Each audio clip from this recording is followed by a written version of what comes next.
உனக்கு கொஞ்சம் கூட அறிவு இருக்கா? நீ அன்னைக்கு அவங்கள என்கிட்ட கூட்டிட்டு வந்திருந்தா என் வேலை ஈஸியாக முடிஞ்சிருக்கும். எல்லாம் உன்னால தான் கெட்டு போயிடுச்சு. அந்த வீட்டுக்குள்ளே போகிறதுக்கு எனக்கு ஒரு வழியும் தெரியல. இப்போ என்ன பண்ணுறது? அந்த பெட்டிக்குள்ளே இருக்கிற ஆன்மாக்கள் வெளியே வந்துட்டா அப்புறம் அவங்கள கட்டுப்படுத்தவே முடியாது. அவங்க அந்த பெட்டியை திறக்கிறதுக்கு முன்னாடி நாம் ஏதாச்சும் பண்ணியாகணும். என்ன என்ன பண்ண சொல்கிறீங்க? ஒன்றுமே புரியல. முட்டாள் முட்டாள், உன்னால எல்லா வேலையும் கெட்டு போயிடுச்சு. பேசாமல் நானே போயிருக்கணும். இதை பாரு, அந்த பொண்ணு வந்துட்டுருக்கா. அவன் முன்னாடி வாயை மூடிட்டு கம்முன்னு நில்லு. என்ன வேலைக்கு இங்கே வர சொல்லியிருந்தாங்க? நீங்கள் தான் எஜமானி அம்மாங்களா? இல்லை, எங்கள் முதலாளி வெளிநாட்டில் இருக்கார். அவர் எப்போ வருவார்னே தெரியாது. எனக்கு இப்போது ரொம்ப வயசாயிடுச்சு. என்னால் இந்த வேலையெல்லாம் செய்ய முடியல. நீ இந்த வீட்டை ரொம்ப சுத்தமாக வச்சுக்கணும், புரிஞ்சுதா? எங்கள் முதலாளி எப்போ வருவார்னே தெரியாது. சரிங்கம்மா, நான் வீட்டை நல்லா சுத்தமாக வச்சுக்கிறேன். அது எங்கள் முதலாளியோட ரூம். அங்கே என் அனுமதி இல்லாமல் நீ போகவே கூடாது, புரிஞ்சுதா? புரிஞ்சுதுங்கம்மா. ஆ, இங்கேயே தங்கி வீட்டை பத்திரமா பார்த்துக்கணும். எங்கேயும் போகக்கூடாது, என்ன? ஆ, சரிங்கம்மா.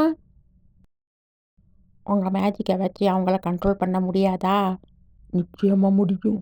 இன்னைக்கு நிறைஞ்ச அமாவாசை. இன்னைக்கு நான் ஒரு பூஜை பண்ண போகிறேன். அந்த பூஜையால் எனக்கு நிறைய சக்திகள் எல்லாம் கிடைக்கும்.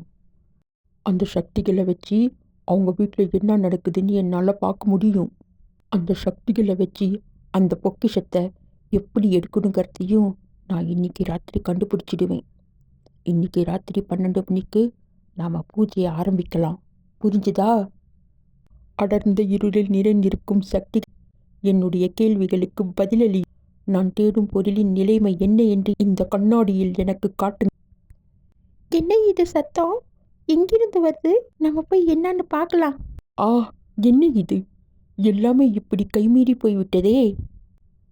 முட்டாள் முட்டாள், நீ மட்டும் அன்னைக்கு கொஞ்சம் புத்திசாலித்தனமாக நடந்திருந்தா அந்த பொக்கிஷத்தை நம்ம எடுத்துருக்கலாம்.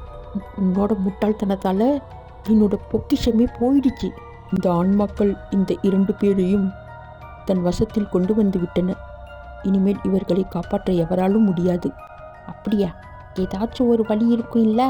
அதற்கு அதோ தெரிகிறதே அந்த பெட்டி. அந்த பெட்டி நெருப்பில் போட்டு பொசுக்க வேண்டும். அது நெருப்பில் போட்டு பொசுக்கிட்டா அந்த ஆன்மாக்கள் அழிந்துவிடும். அதோடு அந்த பொக்கிஷமும் அழிந்துவிடும். ஐயோ, இது அந்த அக்கா தானே?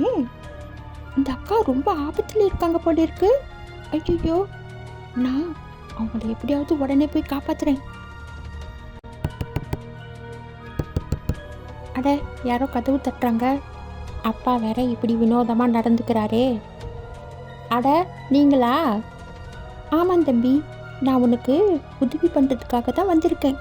தம்பி, அந்த பூஜா போட நெருப்பில் போட்டு பொசுக்குனா அந்த கெட்ட ஆன்மாக்கள் எல்லாம் அழிஞ்சு போய் உங்கள் அம்மா அப்பா மறுபடியும் பழைய மாதிரி ஆயிடுவாங்க. நான் அந்த சூனியக்காரியோட கண்ணாடியில் பார்த்தேன். அப்பா ஒரு மாதிரியாக நடந்துக்கிறாரு. அவரை பார்த்தா எனக்கே ரொம்ப பயமாக இருக்கு. எப்படி போய் அந்த பெட்டியை எடுக்கிறது?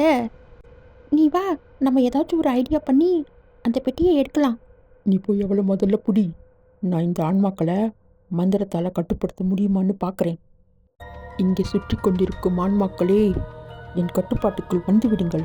நான் உங்களுக்கு கட்டளையிடுகிறேன். என்னது? நீ எங்களை கட்டுப்படுத்தி இந்த பொக்கிஷத்தை அடையலாம் என்று நினைக்கிறாயா? அது ஒருபோதும் நடக்காது. உன்னை என்ன செய்கிறேன் பார். அக்கா, இங்கே ஓடி வாங்க. தம்பி, சீக்கிரமா அந்த பூஜா போடை எடுத்து அந்த நெருப்பில் போட்டுடு.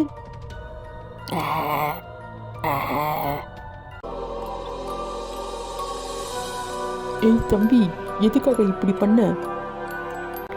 எல்லாமே நாசமாக போயிடுச்சே. வாங்க, சீக்கிரமா வெளியில போயிடலாம். அம்மா, வாங்கம்மா. அப்பா, வா, நம்ம கையை பிடிச்சி கூட்டிட்டு போயிடலாம்.